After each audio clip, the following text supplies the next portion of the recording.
Game. Ducks or Jutes? Grabe ka nung nalagad yung tanong ko, Mari. Grabe ka naman. Sex or chocolates? Ikaw, David. Ducks or Jutes? Ano bang gusto mo? Both. Ha? Anong Both. Ang gulo mo naman kausap. Both nga. Anong ibig sabihin ng both? Siyempre, depende sa ano yun sa performance. Aray ko. Hindi, ang pag-uusapan natin ngayon, no? Ito pala yung first time, guys, na babalik ako sa YouTube. Nakalimutan ko na pala mag-upload dito sa YouTube. Ang tagal-tagal ko na hindi nag-upload dito. Ngayon mag-upload ka ngayon. Ito na nga, yung first time na mag-upload tayo dito sa YouTube channel ko. Kasi nga, nare-realize ko ba, sabi ko, bakit ko pinabayaan to? 1 million subscriber na to. Tsaka namatay na yung algorithm ng YouTube channel ko. Kasi nga, hindi ko na inaasikaso. Tapos yung mga ina-upload kong mga video dito, hindi talaga siya for YouTube. Yung iba yung mga ina-upload ko lang sa Facebook, tapos ina-upload ko. Tapos hindi ko nga na-realize na lahat ng pala ng mga in-upload ko dito, hindi ko man lang minonetize. Kasi upload lang, basta ano lang, may mga upload lang, tapos di ko na ano.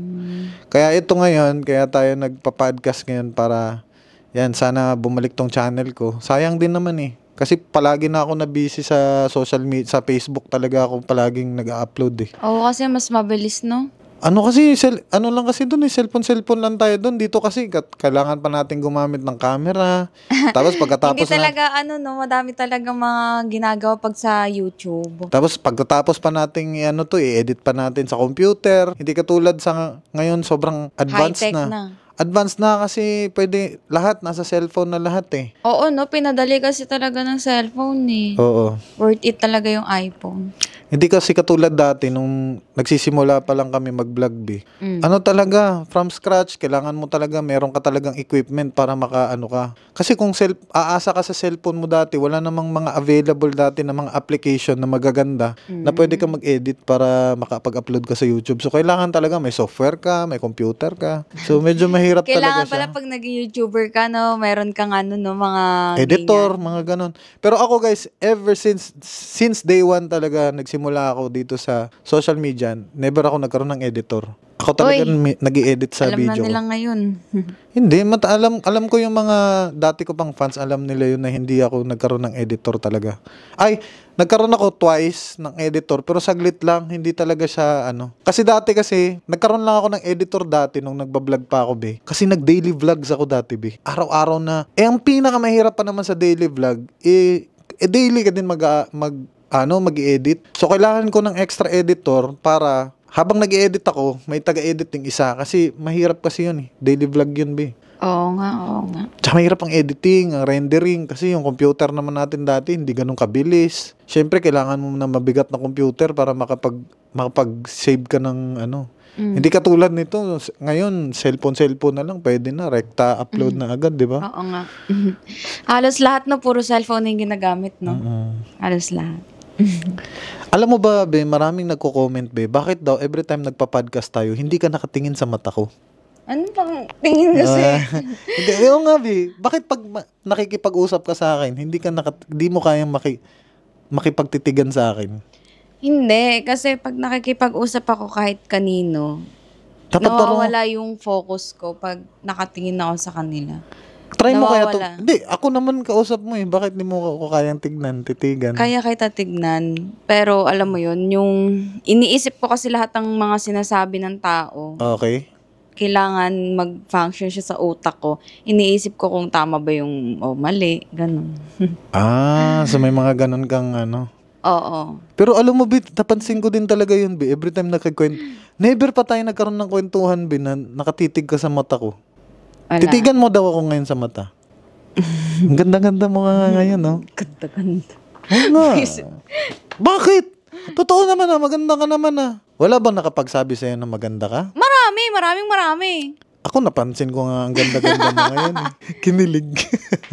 Hindi. Hindi, totoo talaga, Bing. Alam mo kanina, nasa mall tayo kanina. Tapos may binibili ata akong pagkain habang nandun ka. Sabi ko, ang ganda naman ito.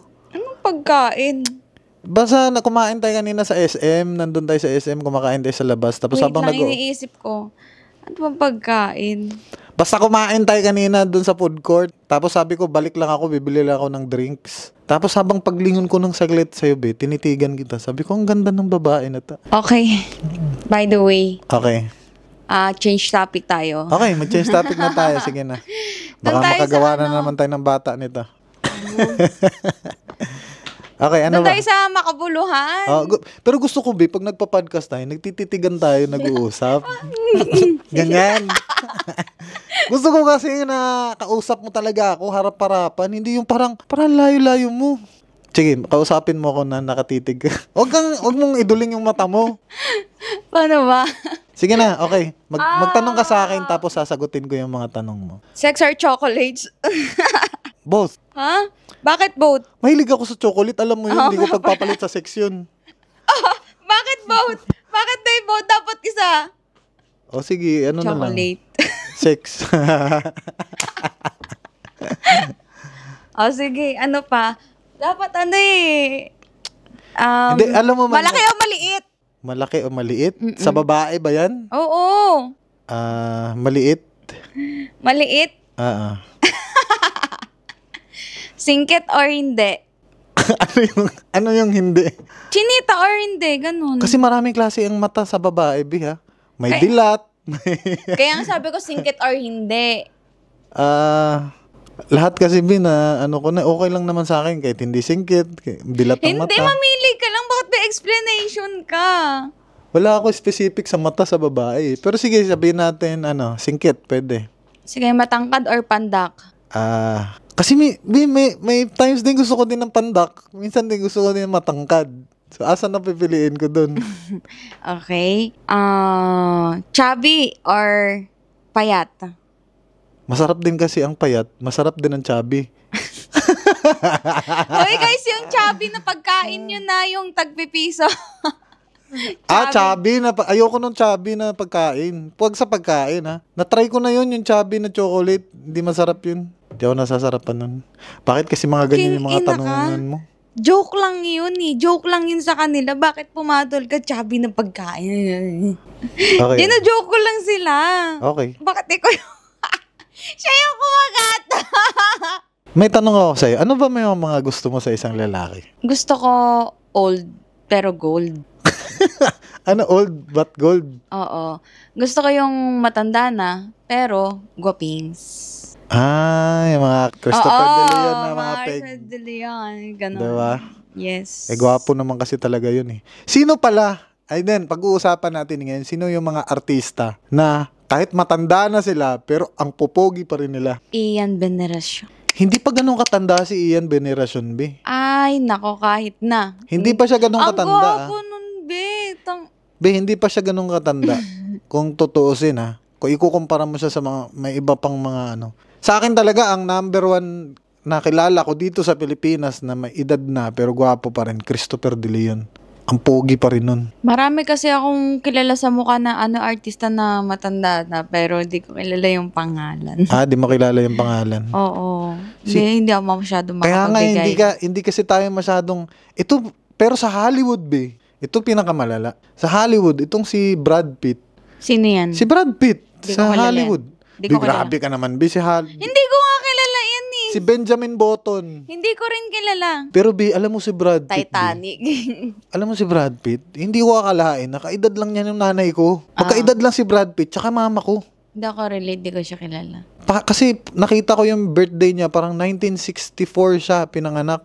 Si mama din kasi 1964. Grabe no, parang 4 na taon lang 1964. Pero tignan mo naman si Brad Pitt, be, hanggang ngayon sobrang gwapo pa rin. Sabi ko nga, alam mo magkaedad lang kayo ni Brad Pitt, pero bakit sobrang nanang mukha mo? Ang tanda na kasi ng mukha ng nanay ko, tapos si Brad Pitt sobrang gwapo pa rin, be. Diba? So doon mo talaga malalaman na nasa talaga, kailangan mo talagang alagaan yung sarili mo para mas tumagal yung itsura mo. Kaya importante talaga pera. Kasi pag wala ka pera, pag tumanda ka, losyang kaday. Hindi din, be, kasi may mga kilala din akong mayayaman. Pero Oo, yung mga normal talaga, no? Yung mga ang babata pa rin ng look. Hindi pa rin yan magmamatter sa pera. Magmamatter pa rin yan kung paano mo siya inaalagaan yung sarili mo. Pero syempre, number one, kailangan mo talaga yung pera na yun. Kasi isa yan sa pinaka biggest tool mo para ma-achieve mo yung looks mo. Pero kailangan pa rin ng effort yun, be. Syempre, kailangan mo mag-exercise, kumain ng tama, Marami yun para ma-achieve mo yung yung body tsaka itsura na gusto mo. Tama. Very good. Tsaka alam ko din kasi pag mostly sa mga Hollywood actors, nag-ano yan sila, Bim, nagbo-botox yan sila. Botox. Botox yan sila kaya Tapos may proper way pala sa paglagay sa botox para para magmukhang natural kasi ang botox kasi hindi din pwede abusuhin mo sa katawan mo yan. Kasi pag naaabuso ang botox, yun yung makikita nating yung parang namagana yung mukha sa Hindi, iba yun. May proper way sa paglagay ng botox tsaka hindi siya dapat inaabuso. Kasi Hayaan mo na yan. Basta buhay nila. ikaw ba di ba ang bata-bata mo pa na try mo na ng ganyan? Ha? Na-try mo na ba na yung ganyan? Hindi. Hindi pala. Akala ko na-try mo na. Wala naman akong ginagawa eh. Akala ko na-try mo na yun. Ano ba nga na-try mo pang iba sa katawan mo? Tattoo. Tattoo lang? Alam mo, natural lang. Alam mo, parang ayoko na nakaharap yung camera sa atin kasi palagi kang nakatitig sa camera. Ano ba yung trip mo? Naaaliw kasi. Alam mo talaga, nung unang nag-vlog tayo, yung unang content talaga na ginawa natin. Hindi talaga ako pala tingin dun sa cellphone. Ay, yung sa mga camera, yung picture-picture. Yung, hindi ako pala, basta mailang talaga ako sobrang ilang sa tao, sa kahit kanino. Tapos, yung nakita ko na yung vlog mo, di ba, meron ka pang live na tuwan-tuwa ako kasi nanonood ako ng vlog natin noon, yung first. Kasi naaaliw ako. Nakita ko yung sarili ko sa camera. Naaaliw kasi ako pag nakikita ko yung sarili sa camera eh. Alam mo yun? So wala ka talagang experience sa pagdating sa mga ganito? Yung paggawa ng video, mga ganun? Wala. Kasi ang focus ko lang dati is, work lang, tapos bahay, tapos tropa, tapos kung ano-ano na. Pero yung cellphone, di ako pala picture, selfie, hindi. Pero masaya naman paggagawa ng content. Oo, masaya. Ako sa 7 years, 8 years ko nang ginagawa to, never ni isa sa buhay ko na napagod ako sa ginagawa ko. Parang feeling ko lang talaga naglalaro ako, Feeling ko nag-i-enjoy ako, parang ganito lang.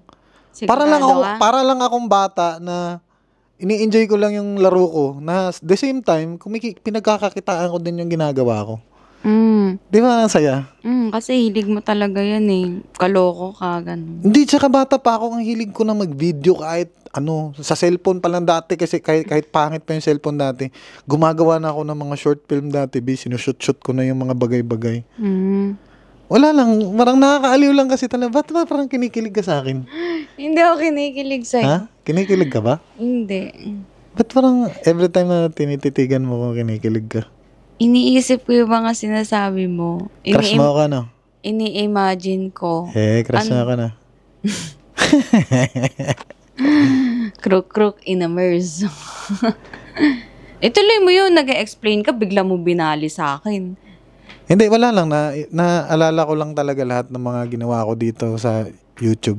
Wala akong pinagsisiyan. Meron din, may mga iba akong video na nagawa na parang hindi ko gusto. Nasayahan. Di ako nasayahan. Hindi, parang nakulangan ka or ano ba? Hindi naman sa nakulangan, Parang minsan lang din kasi may kulang. May mga bagay lang talaga na kailangan mong i-upload sa YouTube or sa Facebook dahil lang gusto ng tao mapanood yun.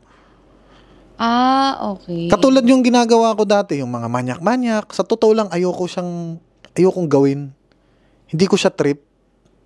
Talaga? Trip ko siya sa... Hindi. Hipokrito. Hindi, Hindi, totoo, Hindi ko siya trip na ginagawa siya sa video.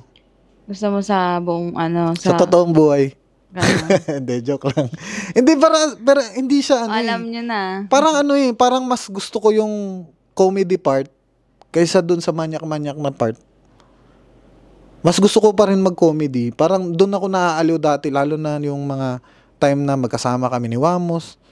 Yun ang gusto ko, yung parang siya, skit talaga na Tapos, napansin ko kasi, syempre, kung ano lang yung gusto ng tao, papakita mo lang sa kanila. Sinusunod mo lang din naman yung mga tao based sa gusto nilang makita. Tapos ikwento pala natin, ano yung tunay na kwento ng kumare at kumpare, paano nagsimula yun? Kasi guys, sa totoo lang, nung unang nag-collab kami ni Michiko, Wala talaga sa Wala. isip namin mag-collab. wala naman talaga. Pero nung nag-collab na kami, sabi ko sa kanya, nung pumunta na siya dito sa bahay, sabi ko, mag-try tayo ng maraming video. Sabi ko, try natin kung ano yung mag-click. Ang una namin ginawa, gumawa kami ng mag-partner kaming dalawa. Di ba? Mag-partner tayo. Tapos parang hindi nag-click kasi syempre nga, sawa na yung mga tao, nakikita ko na iba-iba partner ko na babae. Sabi ko, ano kaya pwede pa natin gawin? So nag-try kami, para kaming bata isip dalawa. Nag-try pa tayo noon, hindi natin in-upload yun. Hindi naka-upload yun. Meron kaming ginawa ni Michiko na video. Pero, Nag-iisip-isip bata kami. nag-iisip bata kami. Tapos sabi ko, pangit, hindi maganda. Hindi, maganda yun guys. Pero ano kasi, naiiya siya. Naiya ako kasi para akong tanga doon sa video. Para akong Hindi siya sanay nakikita sa sarili niya.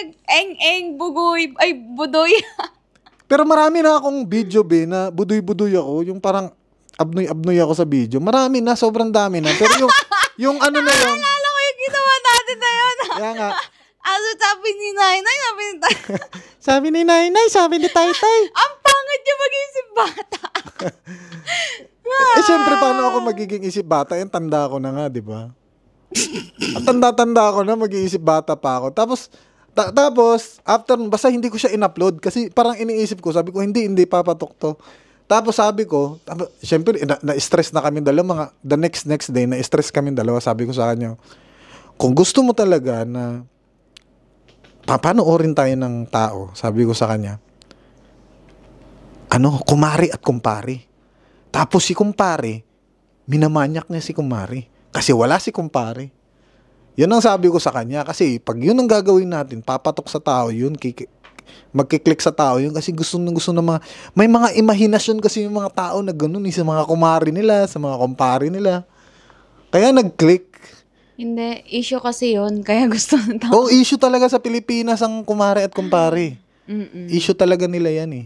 Kaya, yun ang ginawa namin. Tapos nung nag-click, siya, pumutok, sundan na namin hanggang sa Bakit? Nagsunod-sunod na, oo, yun Sunod-sunod nga. na. Ang totoo niyan, hindi naman talaga ako yung nai-stress. Ikaw lang.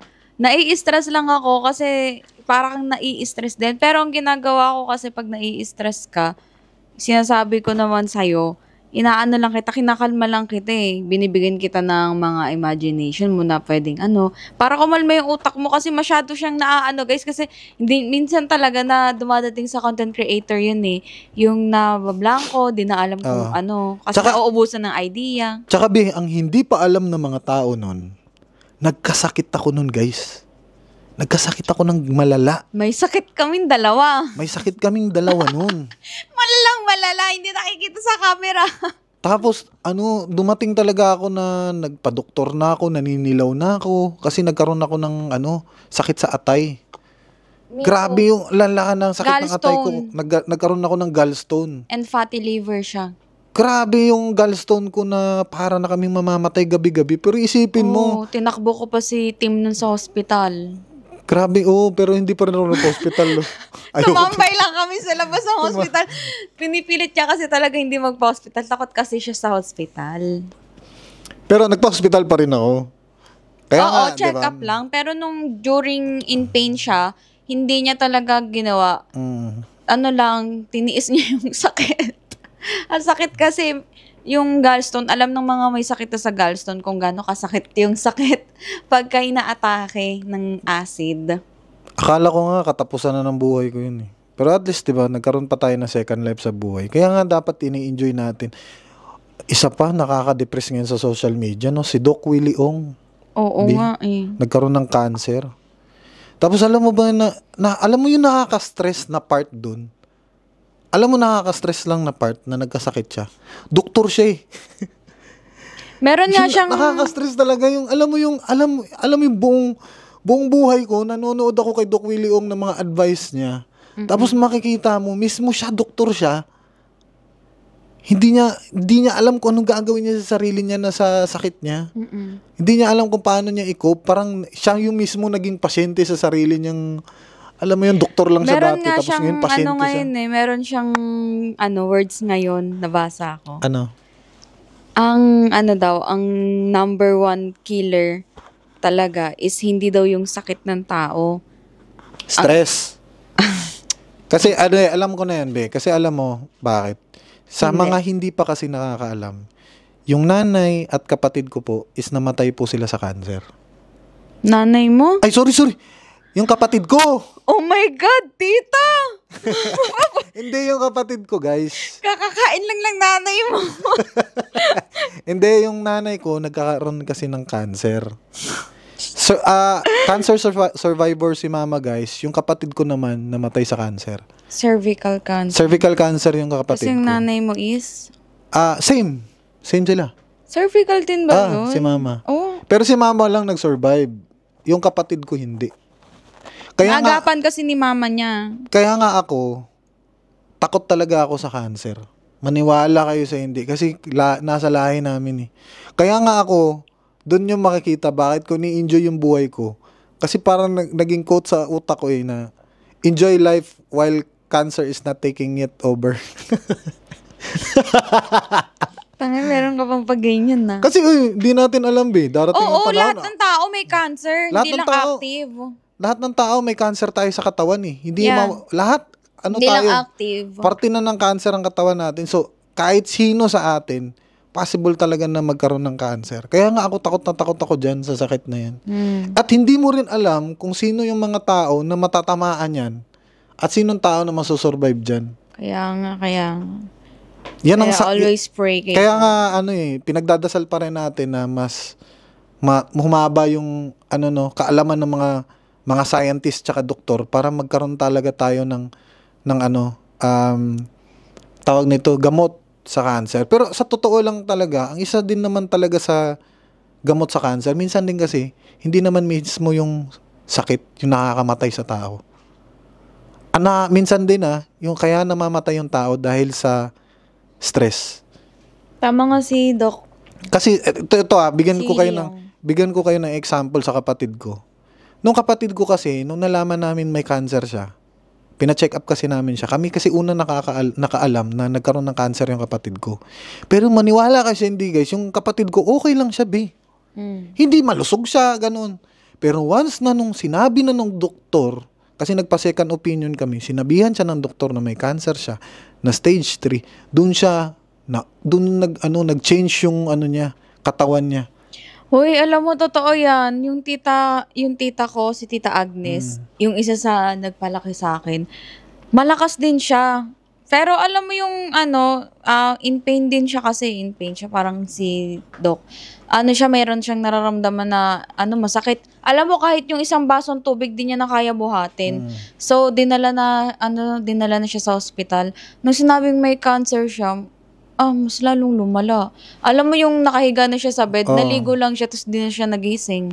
Kasi mas lalong lalala, kasi nga yung utak mo, nai-stress na yung utak mo. Nape-pressure ka sa sakit mo, alam mo mamamatay ka eh. Alam mo kasi, pag once na nagkaroon ka ng cancer, wala nang ligtas ang cancer eh. Yung sakit ng tita ko, leukemia. Mahirap din yan. Kaya nga minsan, kung gusto talaga na, ako if ever na magkaroon ako ng ganyan sakit, ngayon mag-i-enjoy na ako sa buhay ko, hindi ko na lang iisipin yung Alam mo ngayon pa lang, wala pa akong sakit pero nai-stress ako. Nakaka-stress talaga yung sakit na yun. Pero kung ako darating Ito sa pa nga akin, lang sa updo natin, di ba? Yung akala natin, hindi na, wala na kami pag-asa. kaya nga, dapat talaga enjoy mo na talaga yung buhay mo. Kasi pag darating na yan, wala nang balikan yan. Enjoy mo na kasi hindi naman siguro magmamatter sa mundo kung hindi naman siguro pahabaan ng buhay ito eh. Pasayahan ng buhay. Kaya nga sinasabi ko palagi sa mga tao, kung meron kayong problema ngayon, tandaan nyo, kung may kaaway kayo ngayon, may problema kayo, kung feeling nyo malaki na yung problema Forgive nyo. and forget. Sabi nga ni Frank, 'di ba? Isipin nyo na lang 2080 ngayon. Isipin nyo sa 2080. Wala na, patay na tayo. Kung may sinong nabubuhay ngayon sa 2080, malamang patay na lahat. Kasi at the end of the day, guys, mamamatay lang din naman tayo lahat. Yung mga problema nyo, mawawala lang din yan. Lilipas lang din yan. Lahat ng mga pinag-iisip nyong problema ngayon. Kaya in short, enjoy life. Enjoy life while you are young. Ah, Enjoy life while you are, buhay. Habang buhay ka. kaya mag-ensure ka. Ano ka ba? Sure. Sasabi nito. Anyways guys, thank you so much. Salamat sa panonood ng aking podcast. Sobrang haba na kasi ng pinag-usapan namin ni Kumare. Yes. Sana po mag-subscribe kayo dito sa aking YouTube channel. Pagbabalik ko ng pag-upload dito sa YouTube. Support natin si Kumpare. Yung ulo ko. Like and subscribe.